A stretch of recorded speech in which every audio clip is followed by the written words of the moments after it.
This is the 2020 Toyota GR Supra, and today, oh boy, we're going to review it.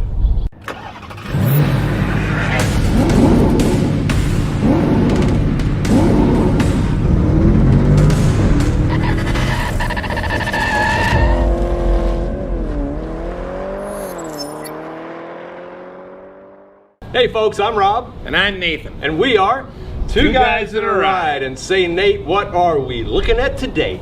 Today, folks, we're taking a look at this beautiful 2020 Toyota GR Supra. That's right, but say, before we do, if you want to keep up to date with all the new cars, trucks, and SUVs, and you want to know how to operate all the technology that's built into them, plus you like cool collector cars, take a moment to hit that subscribe button down below, and hit that bell notification up above so you never miss a video. That's right. So, what do you say, Nate? Let's go for a ride. Yeah, all right. Hey, folks, here we go in the 2020 Toyota Supra. And today I'm with Randy Stern. Randy is an automotive journalist as well that writes for several publications. Randy actually has this car and has invited us to share it with him today. So that's really cool. Thank you, Randy, for doing that. You're very welcome, Rob. So why don't you tell us a little bit about yourself, Randy, since we're doing this collaboration of sort here. Absolutely. What do you do? What got you into cars? What do you do? How did you get this car for a week? A lot of hard work is that's my best answer I give to everybody. Tell us who you write for. My main shameless plugs. Yes, shameless plugs. Victory and Reseda, which is randystern.net. That's my main publication. That's my baby. Yep. I write a version of the reviews. I'm a little in depth, a little bit more, in my opinion. Mm-hmm. Also, a lot of history pieces, a lot of stories. I wanted to just tell my story of the automobile. Yep. So I became a managing editor of a website out of Chicago. Okay. It was a lifestyle website, and okay. I had a cartoonist and a columnist under me. Okay. But I was given free reign to do my column.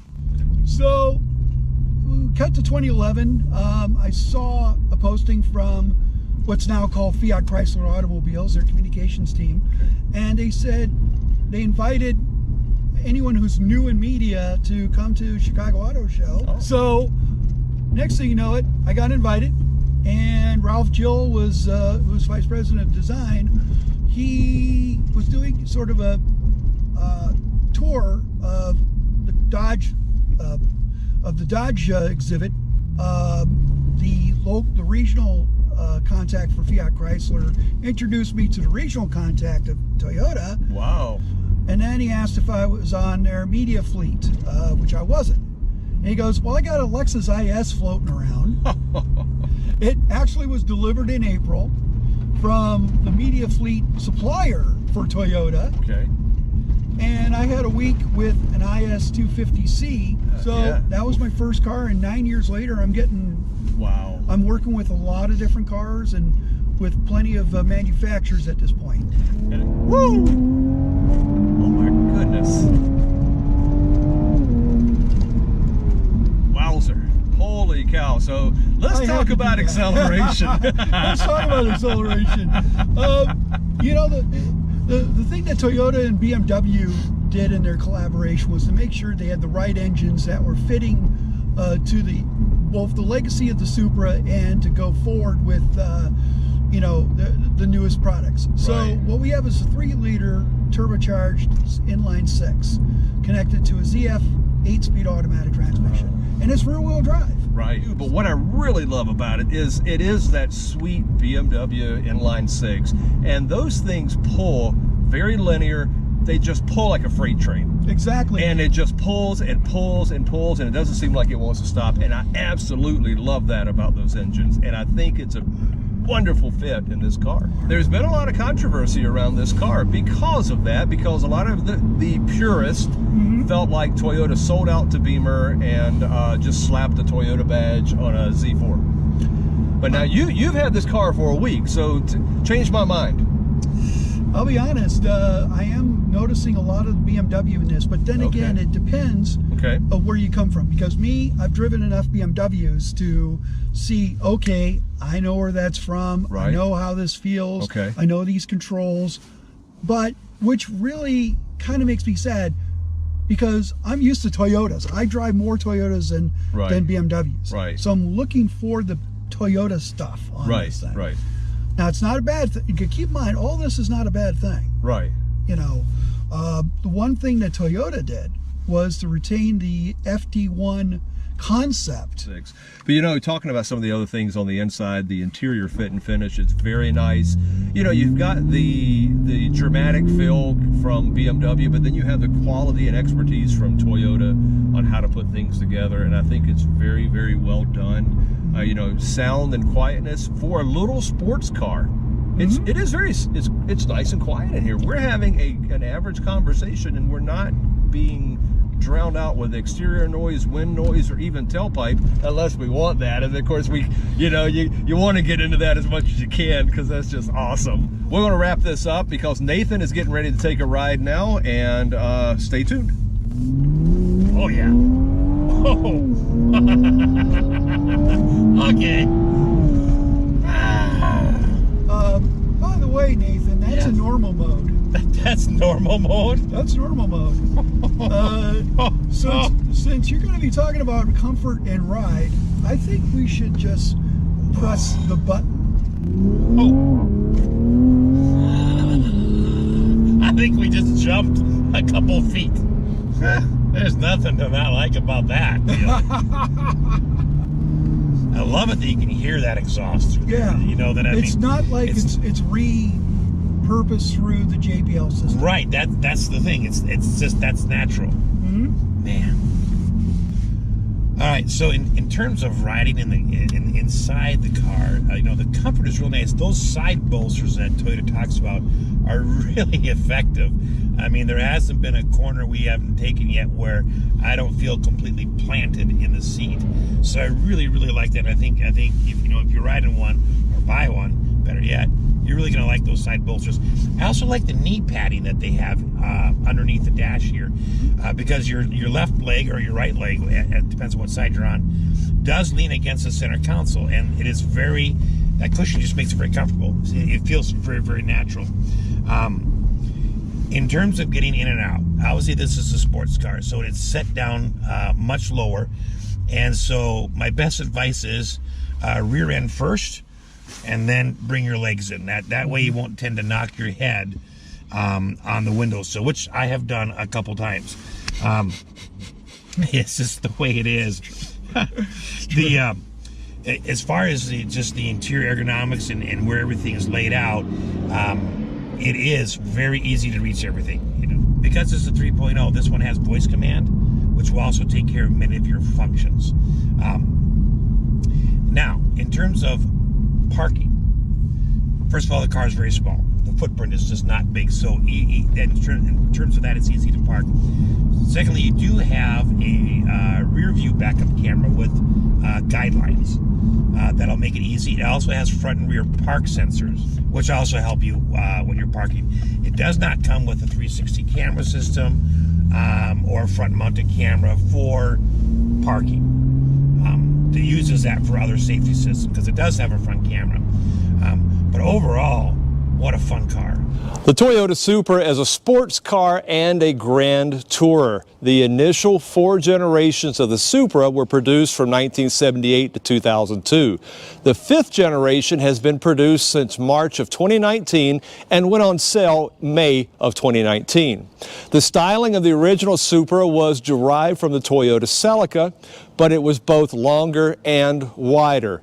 In fact, the Supra traces much of its roots back to the original Toyota 2000 GT liftback. There is the inline 6-cylinder Datsun Z car was part of the inspiration for the original Supra as well. Toyota completely redesigned the Celica Supra for the 1982 model year. Still based on the Celica platform, there were several key differences, most notably the design of the front end and fully retractable pop-up headlights. Now, other differences were an increase in length and also wheelbase to accommodate for a much larger 6-cylinder engine. The Supra was redesigned again in 1985, Power output at that point was increased to 160 horsepower and 169 pound-foot of torque. With the slight increase in power, the Supra was able to propel itself from 0 to 60 in 4.8 seconds and netted a 16.1 second quarter mile at 85 miles an hour. Boy, how times have changed. That sounds pretty slow. But other changes also featured a redesigned, more integrated sunshade and spoiler on the rear hatch. The rear spoiler was changed from a one-piece to a two-piece, and Toyota added a standard factory theft deterrent system, and the outside mirrors were equipped with defrosters to clear the mirrors that were activated with the rear defroster button inside. All Supras also received automatic off headlights and an automatic illuminated entry and fade out system. The first generation of the Supra was based on the Toyota Celica, but was longer by almost 6 inches. The doors and rear section were shared with the Celica, but the front panels, as well as the hood, were elongated to accommodate the bigger engine. Now, Toyota's plan for the Supra was to make it a competitor to the very popular Nissan Z car. So in February of 1986, the bonds between the Celica and the Supra were cut. They were now two completely different models. The Celica changed to a front-wheel drive layout, while the Supra kept its rear-wheel drive layout. The engine was updated to a more powerful 3-liter rated at 200 horsepower, and a turbocharged version was added in 1987 model year.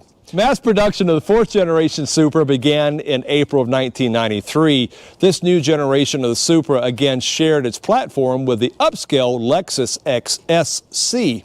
Although the two cars look similar, the new Supra was more than 13 inches shorter than its luxurious cousin. The rounded styling, while modern, was reminiscent of many of the design elements from Toyota's first grand touring sports car, the 2000 GT. Production of the fourth generation of the Supra in the United States ended in 2002. And now, as Paul Harvey would say, is the rest of the story. The fifth generation of the Supra was unveiled at the 2019 North American International Auto Show held in January of 2019. The car is a collaboration between Toyota and BMW and is loosely based on the Z4. The fifth generation Supra went on sale in the United States on July 22nd, 2019, and they are flying off the dealer lots as we speak. This is the 2020 Toyota GR Supra, and as Toyota says, icons aren't made overnight. As I stated earlier, the 2020 GR Supra carries forth a legacy that goes back 40 years, and it's a legacy that Toyota doesn't take lightly.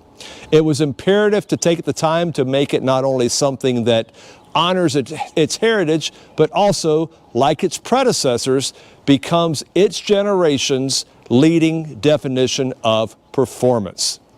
Supra is the sports car we've been dreaming about for a long, long time, and its creation was a true labor of love.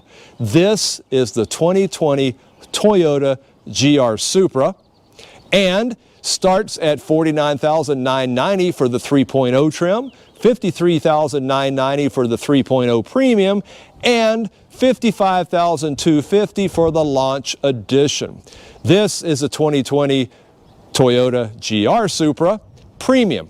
Now out front we have 6-lens auto leveling LED headlights, you have LED front turn signal indicators and daytime running lights, as well as automatic rain sensing wipers up top. This Supra is powered by a 3-liter twin scroll single turbo double overhead cam 24-valve inline 6-cylinder producing 335 horsepower and 365 pound-foot of torque. It is capable of 0 to 60 in 4.1 seconds with a top speed of 155 miles per hour.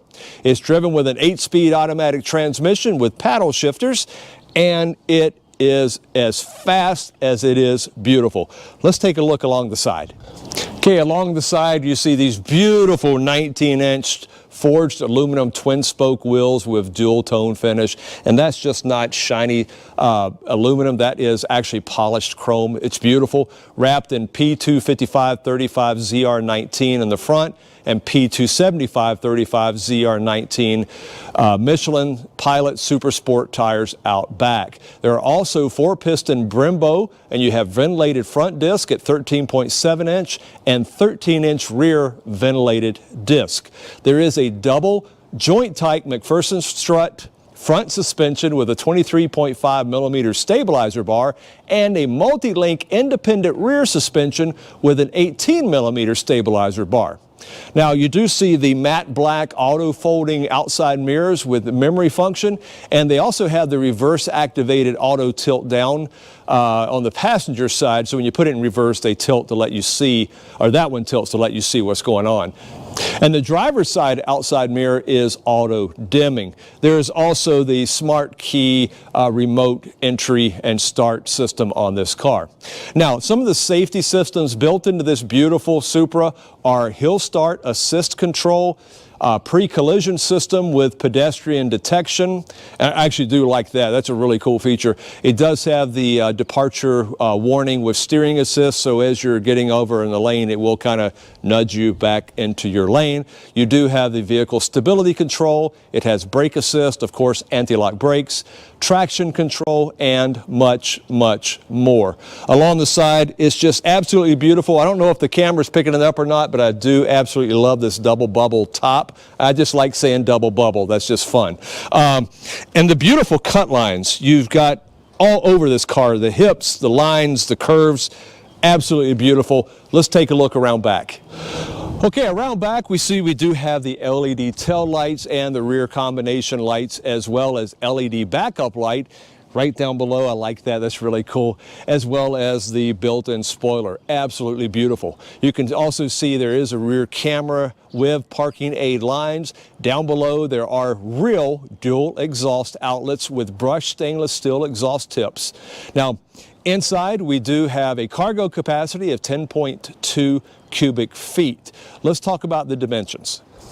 Okay, front track 62.8 inches, rear track 62.6 inches, overall width 73 inches, rides on a wheelbase of 97.2 inches, overall length 172.5, height 50.9 inches, ground clearance 4.5 inches, has a turning diameter of 34.7 cubic feet, has a fuel capacity of 13.7 gallons, and 24 city, 31 highway, 26 combined fuel economy ratings.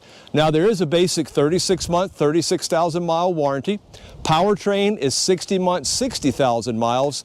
And again, folks, it's a Toyota and it's a BMW collaboration. It's absolutely beautiful.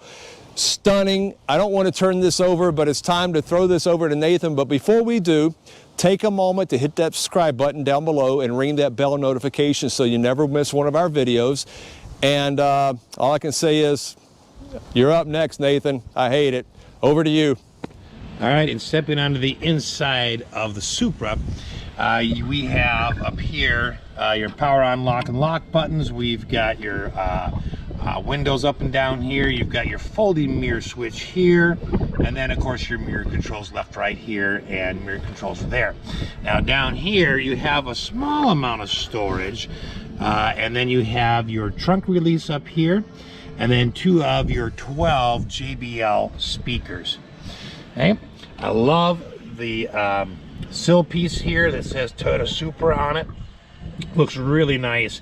And then on the driver's seat is 14-way power, but also has a 2-person memory setting. And then the passenger seat is also 14-way power, but does not have the memory settings, of course. The seats themselves are really, really nice and very comfortable. One of the things I want to point out is the bolsters.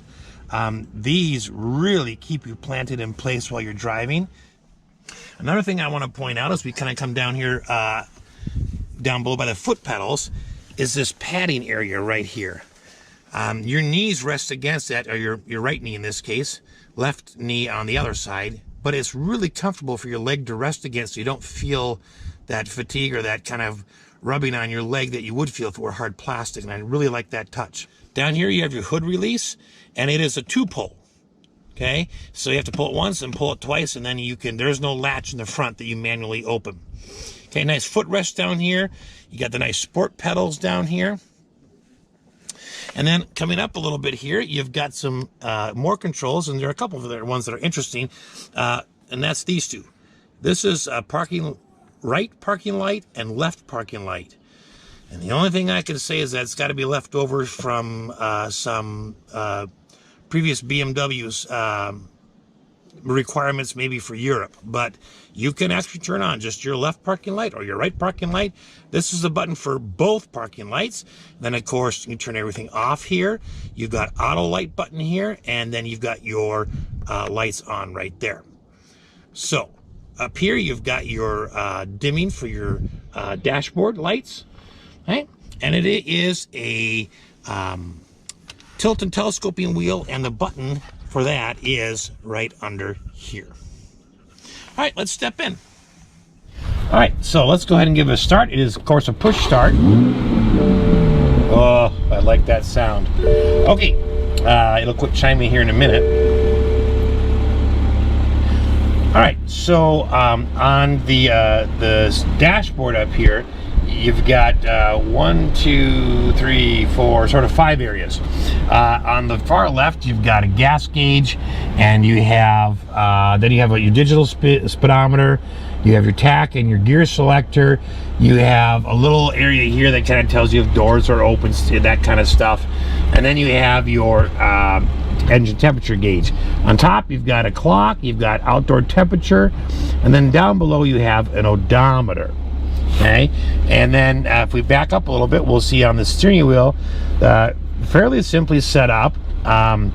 The left side here is all cruise control. Now this does have dynamic radar cruise control, so that means that this car has the one of the optional package added to it that isn't standard. But you got your gap setting here, you got your resume and cancel here, you've got your on and off here, plus and minus to increase or decrease your speed, and your set button. Moving over to the right, this is all to do with your infotainment screen. So you got your mode selector, your volume button, your phone on or off, and your voice command button. And then, of course, you do have a scrolling button so you can scroll through things in the infotainment screen. The only button that you have to adjust your dash is located on this toggle switch out here, and it's the very top one. And all it does is it gives you your average speed, your average miles per gallon. It gives you your odometer, and then it gives you your distance to empty, and your current miles per gallon, like live miles per gallon. Okay. Now, that being said, the only other thing you really have here is you do have your paddle shifters. Okay.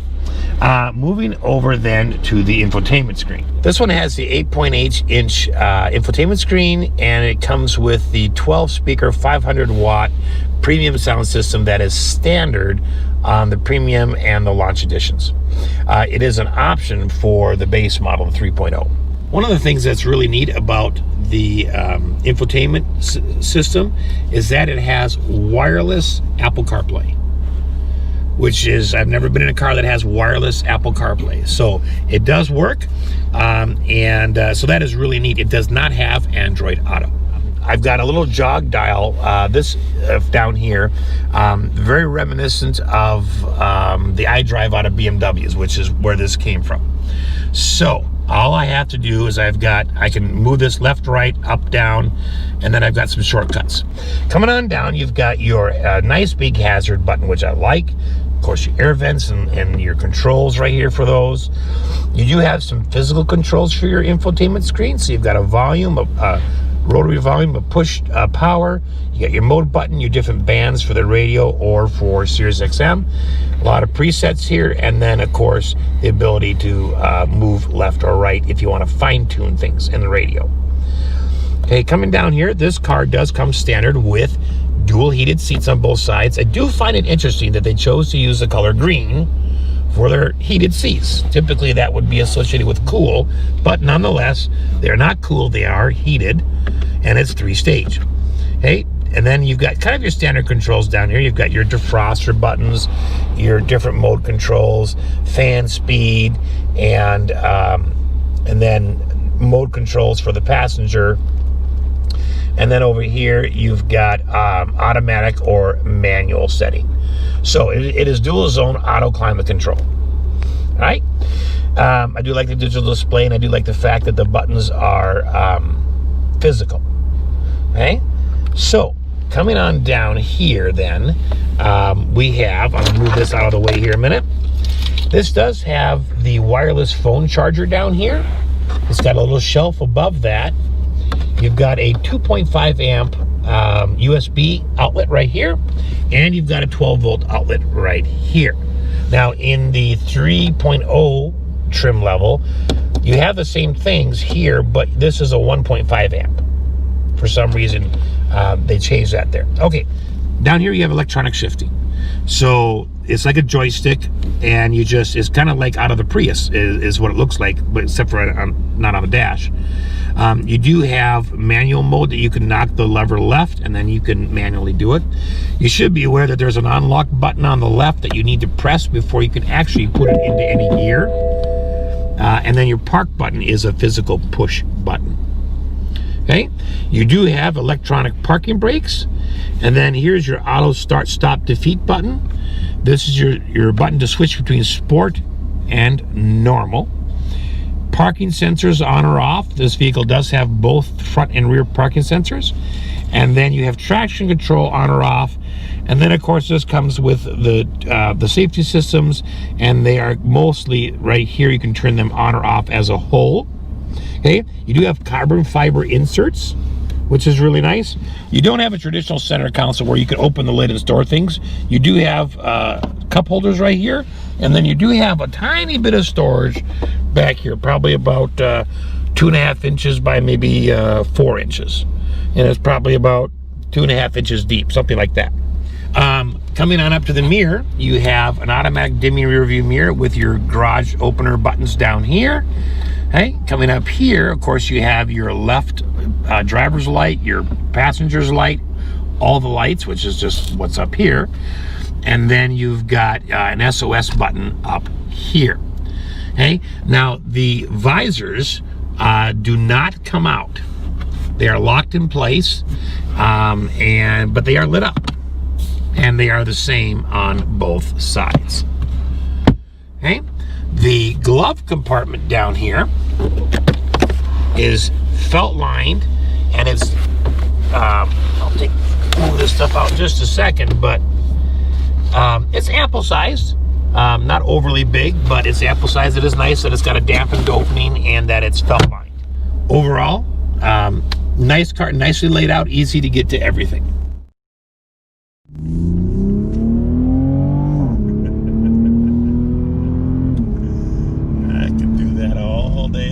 I think we all can.